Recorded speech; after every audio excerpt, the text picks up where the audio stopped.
Hello students, तो हमने previous video में आपका टू स्टैक पीडीए का एक क्वेश्चन लगाया था। ठीक है, अब उसी पैटर्न का आपके पास एक और यहाँ पे लैंग्वेज गिवन है जिसमें आपको 4 सिंबल्स दिए, इन चारों की पावर का यहाँ पे कंपैरिजन है। ठीक है, तो इसके लिए हम पीडीए डिज़ाइन करेंगे। तो पहले देखो अप्रोच क्या है। बट हम टू स्टैक्स यूज़ करने से पहले किसी के आपके माइंड में ये क्वेश्चन आ सकता है कि मैम ये वाला तो एक स्टैक से भी हो सकता है ना। कैसे कि हम पहले क्या करें, अगर इन चारों का ही पावर इक्वल करना है तो सारे पहले एज को पुश कर देते हैं, उसके साथ साथ बीज भी पुश कर देते हैं, और जब सी और डी आएगा उसके करस्पॉन्डिंग जैसे जैसे सी आता रहेगा तो हम बी को पॉप कर देंगे मैम, और जब जैसे जैसे डी आता रहेगा हर एक डी के करस्पॉन्डिंग हम ए को पॉप कर देंगे। बिल्कुल सही। आप सोचोगे फिर तो ये एक स्टैक में हो रहा है तो हम दो स्टैक्स क्यों यूज कर रहे हैं, है ना। बिल्कुल बात सही है और क्वेश्चन भी आपका जायज है। बट अब आप देखो, इस टाइप की अप्रोच में आपकी कुछ स्ट्रिंग्स ऐसी भी होंगी जो इस लैंग्वेज में बिलोंग ही नहीं करती, बट वो भी एक्सेप्ट हो जाएंगी। ठीक है, ऐसी कौन सी स्ट्रिंग्स है, एक बार एग्जाम्पल लेके देखते हैं। मान लो आपको एक स्ट्रिंग दी है जहाँ पे आपका ए है 1 है, n इज इक्वल्स टू 1 है ए के लिए। ठीक है, फिर आपके पास दो बीज आ गए, उसके बाद आपके पास आ गए दो सीज आ गए और आपके पास डी आ गए। ठीक है, तो हमने क्या सोचा था, पहले सारे एज और बीज को पुश करेंगे, उनके करस्पॉन्डिंग आप सी और डी को, जब सी और डी आएगा उसके करस्पॉन्डिंग ए बी को पॉप करोगे, है ना। मतलब मैं क्या कहना चाहती हूँ, देखो फर्स्ट वाला ए आया, आपने पुश किया, अगेन आपके पास ये दोनों बीज आए, दोनों को हमने पुश किया, और फिर आपका ये फर्स्ट सी आया तो उसके करस्पॉन्डिंग एक बी को पॉप किया, सेकंड सी आया तब आपने सेकंड बी को पॉप किया, फिर आपका डी आया तो आपने सिंपल ए को पॉप कर दिया, है ना। तो आपका स्टैक भी एम्प्टी हो गया और ये स्ट्रिंग की पूरी प्रोसेसिंग भी ओवर हो गई। तो आप कहोगे ये तो एक्सेप्ट होनी चाहिए स्ट्रिंग, बट इस लैंग्वेज के अकॉर्डिंग, इस स्पेसिफिकेशन के अकॉर्डिंग आपकी ये वाली स्ट्रिंग एक्सेप्ट नहीं होनी चाहिए थी, इसलिए आपका ये वाली अप्रोच गलत है। ठीक है, तो आपको दो स्टैक्स यूज करने ही पड़ेंगे, इसलिए इसको सिंपल आप दो स्टैक्स का यूज करके ही करोगे। ठीक है, तो अब देखो क्या अप्रोच रहेगी। आपके पास ये है स्टैक 1, ये है आपके पास स्टैक 2। ठीक है, साथ साथ आप पीडीए डिजाइन करेंगे। यहाँ पे ये है आपका स्टैक 1, ये है स्टैक 2। लेट सपोज यहाँ पे अगेन हम n इज इक्वल्स टू 2 ले लेते हैं। ठीक है, या चलो n इज इक्वल्स टू 3 लेते हैं, तो हमारे पास क्या स्ट्रिंग होगी, A B B B C and D D D. ठीक है, अब आप क्या करोगे, पहला ए आया, आप यहाँ पे देखोगे सबसे पहली चीज तो आपको हमेशा क्या चेक करनी है कि स्टैक 1 में z नॉट होगा और स्टैक 2 में आपके z1 प्रेजेंट होगा इनिशियली। ठीक है, जब आपका फर्स्ट ए आया आपने पुश किया, सेकंड ए आया, अगेन सारे एज को हमने यहाँ पे क्या किया, पुश किया। ठीक है, अब जब आपके पास बी आएगा तो आपको यहाँ से हर एक बी के करस्पॉन्डिंग हर एक ए को पॉप करना है और साथ में आपको बी को पुश करना है, किसमें, स्टैक 2 में। तो चलो फर्स्ट बी आया, हमने ए को पॉप किया और साथ में उसको बी को यहाँ पे पुश किया। ठीक है, नेक्स्ट बी आया आपका सेकंड बी, तो आपने ए को पॉप किया और यहाँ पे बी को पुश किया। ठीक है, थर्ड बी आया तो आपने अगेन ए को पॉप किया और बी को पुश किया। ठीक है, अब सी आएगा तो क्या करेंगे, अब सी आएगा तो आप सिंपल, क्योंकि अब आपके पास क्या है, स्टैक 1 तो एम्प्टी हो चुका है ना, ये पूरा खाली हो गया, जब सारे एज पॉप हो गए तो ये एम्प्टी हो गया। तो अब जब आपके पास फर्स्ट सी आएगा तब क्या करोगे, बी को पॉप करोगे और सी को साथ में स्टैक 1 में पुश करोगे। अगेन आपके पास जब सेकंड सी आएगा तो सेकंड बी को पॉप करोगे और यहाँ पे उसको पुश करोगे। फिर आपके पास थर्ड बी आएगा, सेम अप्रोच, बी को पॉप करोगे और सी को पुश करोगे। अब आपके पास स्टैक 2 हो गया एम्प्टी, अब सी की प्रोसेसिंग खत्म हो गई है। ठीक है, अब ए और बी का काउंटिंग हो चुकी है। ठीक है, अब सी की काउंट करना है, ये दोनों इक्वल है और इसके थ्रू हमने बी और सी का भी कंपैरिजन कर लिया। अब आता है डी, अब फर्स्ट डी आएगा तो क्या करना है, सिंपल वही अप्रोच, सी को क्या करो, पॉप कर दो, और अब डी को कहीं भी पुश करने की, स्टैक 2 में पुश करने की नीड है ही नहीं। ठीक है, हर एक डी के करस्पॉन्डिंग सिंपल आप एक एक सी को पॉप करते रहिए। आपने फर्स्ट डी आया तो पहले सी को पॉप कर दिया, सेकंड डी आपका आया आपने सेकंड सी को पॉप किया, थर्ड डी आया तो आपने थर्ड वाले सी को पॉप कर दिया। एट द एंड आपकी स्ट्रिंग की प्रोसेसिंग ओवर हो गई है, आपका पूरा चारों सिंबल्स में कंपैरिजन हो गया और आपके दोनों स्टैक्स क्या है, एम्प्टी है। ठीक है, तो इसके लिए पीडीए कैसे डिजाइन करेंगे एक बार देख लेते हैं। इनिशियल स्टेट अगेन लेट से क्यू है आपके पास, यहाँ से आपने स्टार्ट किया, हमने साइकिल लगाई, साइकिल में क्या चेक करोगे, आप साइकिल में चेक करेंगे कि आपका सबसे पहले अगर ये वाली स्ट्रिंग है इसमें क्या आया, फर्स्ट सिंबल आपके पास क्या है, ए है, इनपुट में आपने ए रीड किया और स्टैक 1 में क्या होना चाहिए, इनिशियली आपको पता है स्टैक 1 में by default z not present होना चाहिए। ठीक है, तो z नॉट होगा तो हमें क्या करना है, पुश ऑपरेशन परफॉर्म करना है a z नॉट, राइट।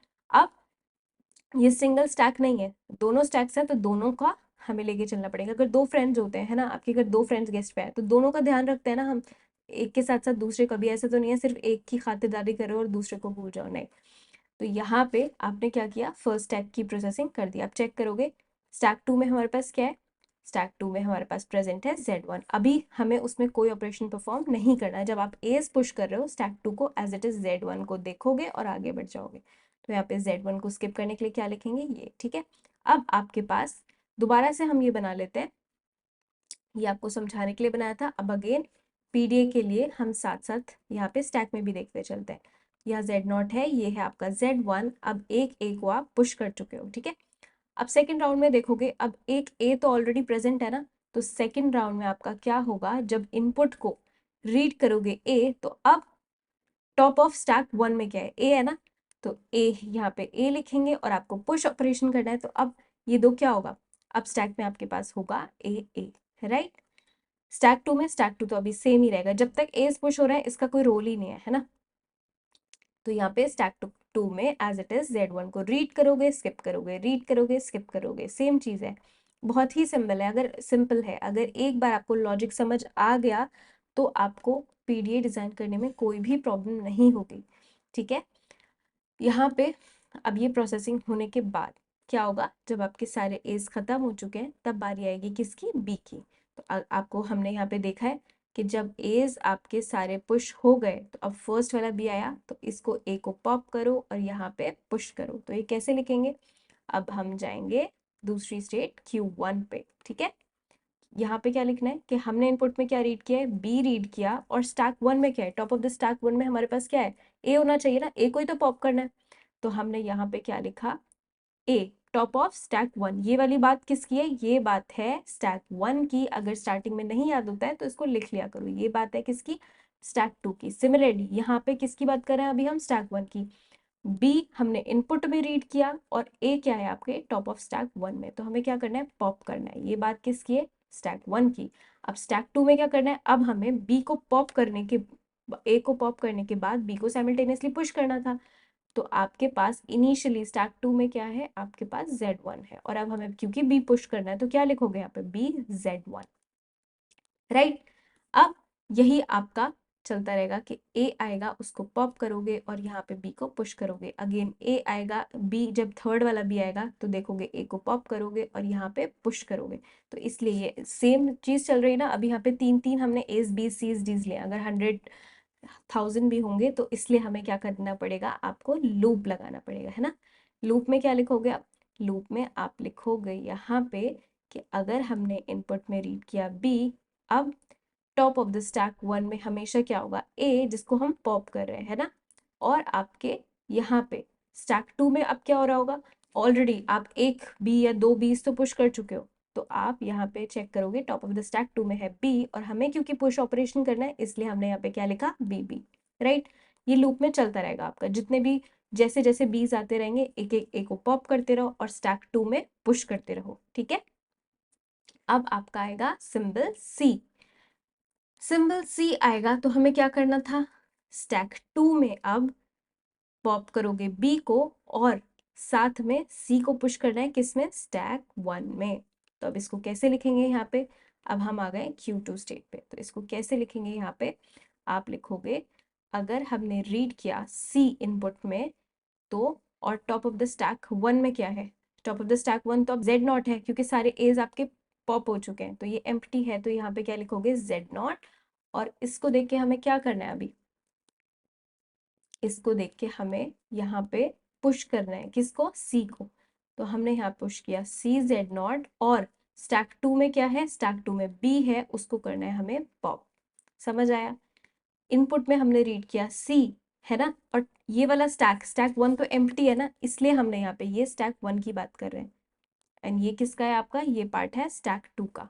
तो आप देखोगे कि स्टैक 1 में क्या है, Z नॉट है, और हम उसको क्या कर रहे हैं, अब स्टैक 1 में हम पुश कर रहे हैं आपका C को, तो यहाँ पे ये पुश के लिए लिखा है। और स्टैक 2 में क्या हो रहा है, साथ साथ B को पॉप कर रहे हैं, तो आप B को पॉप करते जाओगे। अगेन जैसे जैसे जितने सीज आएंगे सेम ऑपरेशन आपको परफॉर्म करना है, तो इसलिए आप क्या करोगे, यहाँ पे लूप लगाओगे। ठीक है, लूप लगा के हम क्या लिखते हैं यहाँ पे कि आपका जैसे जैसे सी आएगा आप उसको पुश करते रहोगे। तो देखो अब जब एक बार सी को पुश कर दिया है ना, एक सी आ गया, तो अब टॉप ऑफ द स्टैक में जेड नॉट तो नहीं रहेगा ना, अब सी रहेगा। अब जितने भी सीज आएंगे वो देखेंगे कि टॉप ऑफ द स्टैक 1 में अभी हमारे पास सी है, तो यहाँ पे ये इनपुट में भी आप सी देख रहे हो और आपका टॉप ऑफ द स्टैक 1 में भी सी है, तो पुश करने के बाद क्या लिखेंगे, सी सी। ये किसकी बात कर रहे हैं, ये वाली बात है स्टैक 1 की।